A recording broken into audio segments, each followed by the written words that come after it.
Hey everyone, welcome back for another deep dive. We're tackling something today that I think a lot of you can relate to.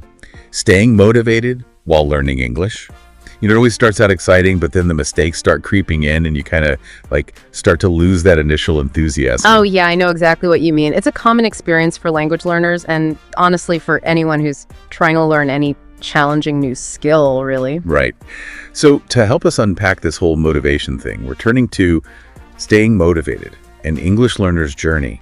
It's a fictional conversation between, well, there's Alex who's feeling pretty discouraged, and then there's Sophia, and she's kind of like, been there, done that, and come out the other side speaking English with confidence. It's such an interesting conversation because, they really dig into this whole idea of dealing with criticism and the fear of making mistakes. Yeah, and I'm sure a lot of our listeners are nodding their heads right now because they've totally been in Alex's shoes. Yeah, for sure. And Sophia doesn't just offer empty platitudes. She actually gives, real tangible advice. She's this seasoned language coach just cheering you on. Totally. Okay, so let's start with this idea that Sophia keeps emphasizing. Yeah. Everyone makes mistakes. Yeah. Even native English speakers. I mean, come on, we all mess up sometimes, even in our own language, right? Yeah, it's not about being perfect. It's about, progress. And actually, neuroscientists have actually found that making mistakes can actually make our learning stronger. Wait, really? So it's like a good thing? Yeah, it's like when we make a mistake, our brain kind of lights up. It's trying to figure out okay, what went wrong there? And that whole process actually helps, the correct information really stick in our memory. Wow, so mistakes are like brain workouts. I like that. I remember when I first started learning English, I used to get so frustrated. I would try to say a word and my tongue would get all twisted. And I just felt like I was back in kindergarten or something. It's totally like learning to ride a bike. You're going to wobble. You're probably even going to fall a few times before you can really cruise down the street. But each time you fall, your brain is learning how to adjust, how to balance better. And it's the same with language. Oh, I see what you mean. So every time we stumble over a word or conjugate a verb wrong, our brain is kind of taking notes, figuring how to do it right next time. Exactly. So instead of beating yourself up over every little mistake, think of them as stepping stones. Hey, I messed up the tense there, but now I know what to watch out for. Okay, that's a much better way to look at it. So we've talked about shifting our perspective on mistakes, but what about those times when we just hit a wall? We just feel like giving up. That's where Sophia's advice about finding your why comes in. The why. Yeah. She really pushes Alex to connect with his personal reasons for learning English, why is he doing this? And for him, it was about being able to communicate with more people, experience new cultures through travel, and opening doors to new opportunities. So she's basically saying hey, figure out what really motivates you. What are your personal goals? Yeah, because let's be real, motivation can be fleeting. It's like a sugar rush. It gives you that burst of energy, but then it fizzles out. So what we really need is a deep well of intrinsic motivation, something that comes from within, something that aligns with our values and what we want out of life. Okay, so instead of just saying, I want to learn English, yeah, we need to ask ourselves, why is this important to me? How will knowing English enrich my life? Exactly. Think about it. Do you want to be able to connect with family members who speak English? Do you want to travel the world and have real conversations with the locals? Do you see yourself working for an international company? I don't know. Those are some pretty compelling reasons right there. And I bet our listeners have their own unique whys too. Oh, for sure. Everyone's got their own reasons, their own dreams. And it's about tapping into those and making them a driving force in your language learning journey. It's like turning learning English from a chore into a quest, something that's exciting and meaningful. And the research backs this up. Studies have shown that learners who are intrinsically motivated tend to be more engaged and more persistent and ultimately more successfmore. That's super encouraging. I'm definitely feeling more motivated already, but learning a new language can feel overwhelming sometimes. How can we make the process more fun? Yeah, that's a great question. And that's where Sophia's tips about making learning enjoyable come in. She's a big believer in incorporating English into the things you're already passionate about, like watching movies, listening to music, or even just reading a good book. Okay, now that sounds way more appealing than memorizing verb conjugations. I've heard about watching movies with subtitles. Does that really work? It's actually a great way to passively immerse yourself in the language. You're exposed to authentic pronunciation and natural intonation, and all while enjoying a captivating story. So it's like sneaking in a language lesson without even realizing it. Yeah, there's something magical about hearing a language come to life in a film. It's not just words on a page. It's like emotions, expressions, all those little nuances that make the learning experience so much richer. Exactly. And as your listening comprehension improves, you can start to increase the challenge. Maybe start with subtitles in your native language, then switch to English subtitles, and eventually try watching without any subtitles at all. Like leveling up in a video game. Oh. Okay, so movies are a great way to passively absorb the language, but how about something a little more interactive? Well, if you're into gaming, try playing video games in English. Well, that's a good idea. Yeah. It's a fantastic way to improve your vocabulary and reading comprehension, all while having fun. You'll be so engrossed in the game you won't even realize you're learning. Yeah, I've always wanted to try those online multiplayer games, but I was always kind of intimidated by the whole language barrier thing. But now that you mention it, it could actually be a fun way to practice, like interacting with others in English. Absolutely. It's like having a built-in language exchange partner right there in the virtual world. Right. And you know what? Even if you're not a hardcore gamer, there are tons of language learning apps and online games that can make learning more interactive and fun. It's like having a language playground right at your fingertips. Totally. And it's all about finding what resonates with you and incorporating it into your routine. And remember, the more you enjoy the process, the more likely you are to stick with it. This is amazing. I'm feeling so much more motivated and excited about learning English. But, what about those times when we face criticism, like people making fun of our accent or grammar? That can be a huge motivation killer, for sure. You're absolutely right. Dealing with negativity can be a major hurdle, but, Sophia has some really great advice for navigating those tricky situations.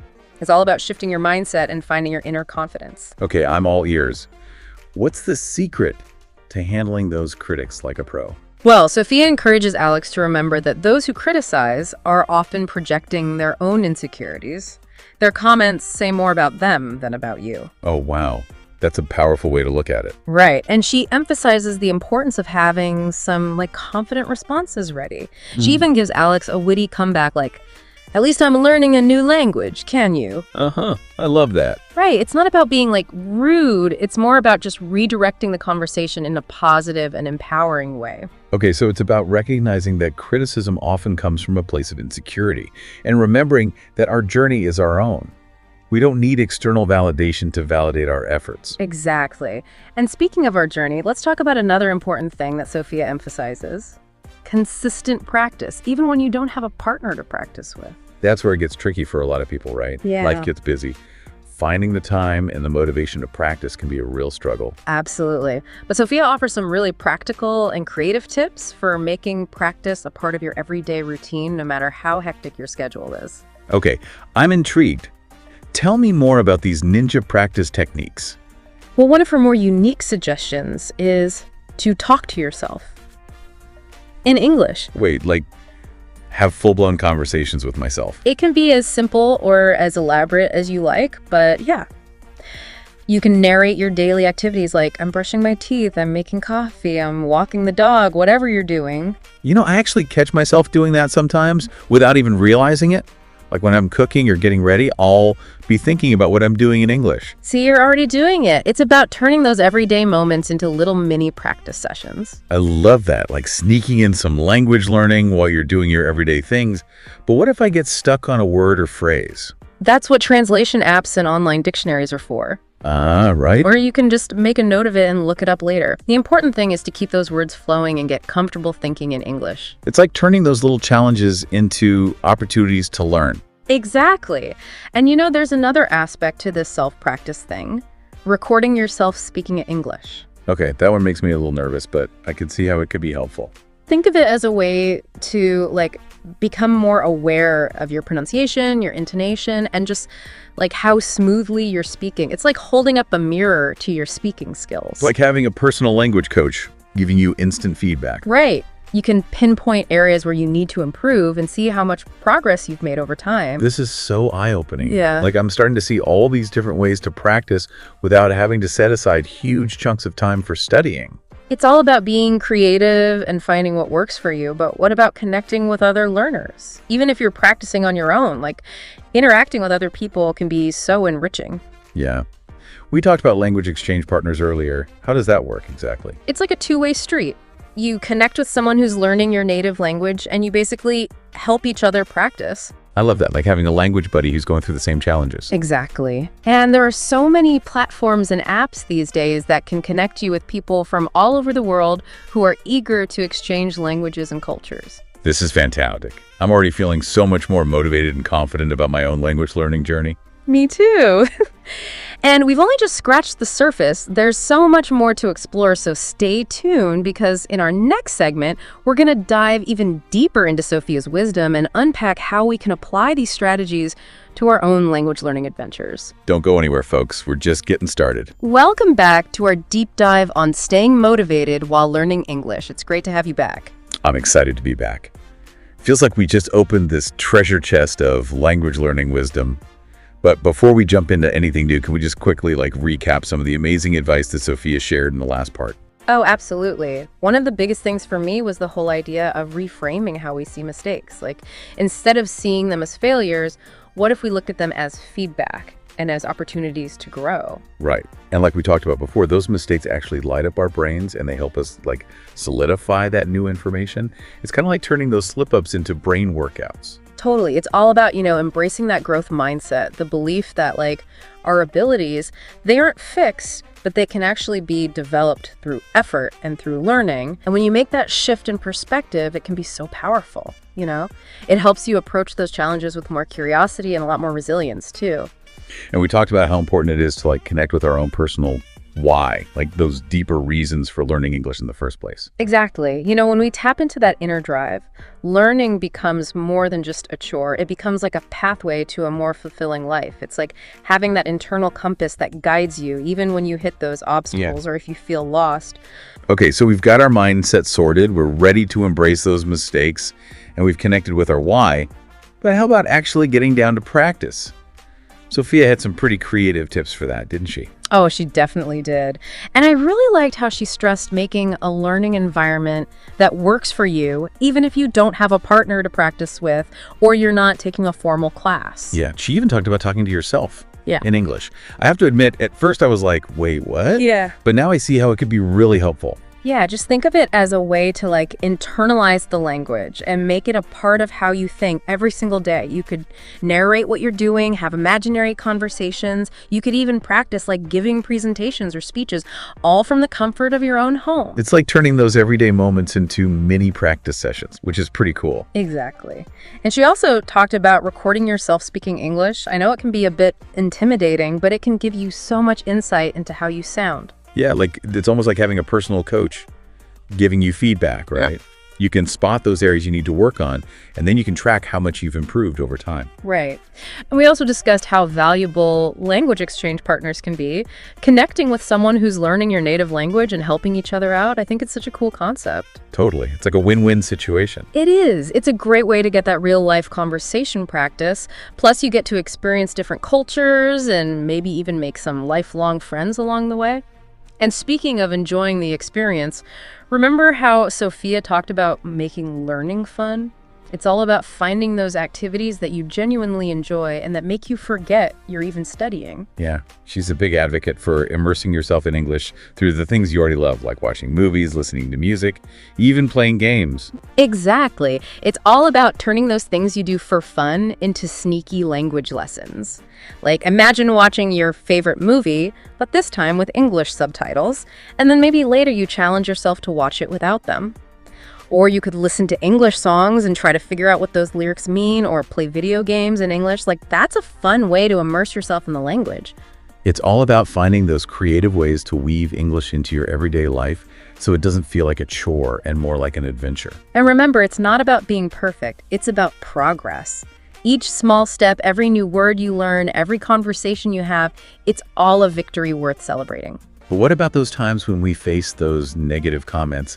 Because let's face it, not everyone is going to be supportive of our language learning journey, right? Yeah. Some people might, make fun of our accent or point out our mistakes, and that could be so discouraging. Oh, yeah. Dealing with criticism, it can be a huge obstacle for a lot of people. But remember what Sophia said. A lot of the time, those who criticize are often projecting their own insecurities. Yeah, that's a really good point. Right. It's almost like a defense mechanism. They're trying to dim your light because maybe they're afraid to shine their own. And Sophia encouraged Alex to, have those confident responses ready for those people who might try to make fun of him. Remember, she even gave him that comeback. At least I'm learning a new language. Can you? I loved that.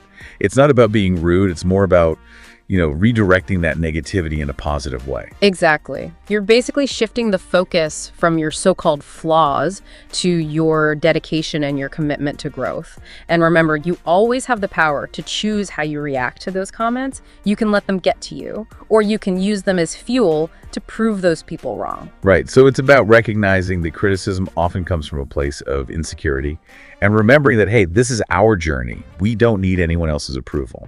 And speaking of our journey, remember how much Sophia emphasized finding that intrinsic motivation. Like, she encouraged Alex to connect with his why, those deeper reasons behind why he was learning English. Yeah, it's like finding those internal drivers that are going to keep us going even when things get tough. Right. What are your dreams? What are your aspirations? How is learning English going to help you achieve them? Maybe you picture yourself traveling the world, connecting with people from different cultures. Maybe you want to work for an international company or go to university abroad. The possibilities are endless. That's what makes it so exciting, right? There's so many possibilities. And it's not just about learning a language. It's about connecting English to those personal goals, like making it a part of your journey towards a life that you truly love. Exactly. And, research actually shows that learners who have that intrinsic motivation, they tend to be more engaged, they're more persistent, and ultimately, they're more successful. So it's not just about willpower or discipline. It's about finding those deeper reasons that really resonate with you, make you feel genuinely excited about learning. Absolutely. And remember, even if you have a crystal clear why, there will be times when you feel discouraged. You're going to feel unmotivated, and that's okay. That's normal. The important thing is to have those strategies in place so you can get yourself back on track. Like revisiting your why, reminding yourself of those reasons you started learning English in the first place. Right. Or maybe you could try some of those fun and engaging learning methods we've been talking about, like watching movies, listening to music, or playing games in English. Find what works for you. It's about making learning a joy, not a chore. And remember to celebrate your progress along the way. Every step forward, no matter how small, brings you closer to fluency. And I think one of the most powerful things we can do is surround ourselves with a supportive community. Find those people who understand the challenges and the rewards of learning a new language. Oh, that's a great point. It's like having your own personal cheerleading squad.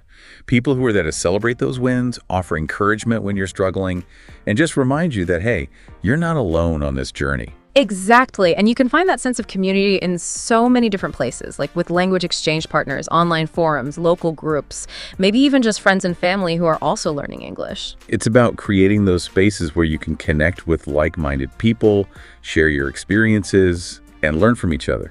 And remember, learning a language, it's not a sprint, it's a marathon. There are times when you're going to race ahead and times when you need to slow down, take a break. The key is to just keep moving forward, one step at a time, and to enjoy the process. This has been such an incredible journey so far, and we've learned so much from Sophia. I'm feeling so much more confident and motivated about my own language learning adventure. Me too. And you know what? We're not done yet. In our final segment, we're going to distill those key takeaways from Sophia's advice and explore how to apply them to our own lives. Stay tuned. And we're back for the final part of our deep dive into staying motivated while learning English. It's been pretty insightful, wouldn't you say? Definitely. Sophia's given us, a whole roadmap for not just learning English, but for tackling anything that feels challenging, really. Yeah, she's like the ultimate language learning guru. Yeah. So, let's see. As we wrap things up, I was thinking maybe we could go back to some of those key takeaways and see how we can, actually use them in our own lives. Sounds good to me. Okay, so one thing that really resonated with me was Sophia's advice about how to deal with criticism. It's so easy to just let those negative comments get to you and totally derail your motivation. Oh yeah, I've definitely been there. It can be really tough. Right. But she reminds us that, those criticisms often say more about the person giving them than about us. It's so true. Sometimes people just project their own insecurities onto others and it's got nothing to do with you. And she even encourages Alex to Like, have some confident responses ready for those naysayers. Yeah, like that comeback. At least I'm learning a new language. Can you? It's so good. Right. It's not about, like, being mean. It's more about just shifting the focus back to, like, the positive. Exactly. It's about taking back your power and not letting that negativity, dim your light. Okay, so we've got our confidence boost, but remember how Sophia also talked about intrinsic motivation?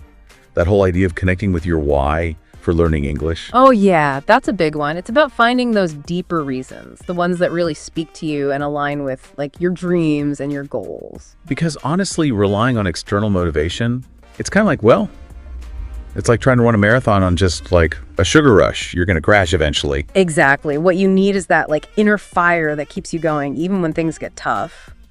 So think about it. Do you want to travel the world and, I don't know, have amazing conversations with people from all different cultures? Yeah. Or maybe you see yourself like working for an international company or studying abroad. Right. Those are some pretty powerful motivators. And it's not just about learning the language. It's about like connecting English to those bigger goals. It's about making it a part of your journey to creating a life that you're passionate about. So take some time to really think about your why. Write it down, make a vision board, whatever works for you. Just keep reminding yourself of it. And don't forget about Sophia's advice on making learning enjoyable. It's all about like finding ways to weave English into the things you already love doing. Right, like watching movies, listening to music, even playing games. Exactly. It's about making learning feel less like a chore and more like fun. So imagine yourself watching your favorite movie, but with English subtitles. Or listening to an English song and, I don't know, trying to sing along. And don't forget about language exchange partners. It's such a great way to practice and connect with other learners and, maybe even make some new friends. It's all about finding those little ways to make learning a natural part of your life, And remember to celebrate every little victory along the way. Every step you take, no matter how small, is a step closer to fluency. You got it. So, as we wrap up this deep dive, let me leave you with this thought. Picture yourself a year from now, having a conversation in English and feeling totally confident and comfortable. What's one small step you can take today to make that vision a reality? What resource can you explore? What action can you take, even if it's tiny, to move you closer to that fluent future? The power is in your hands and the journey starts now. Keep learning, keep exploring, and never give up on your English-speaking dreams. Until next time, happy learning, everyone.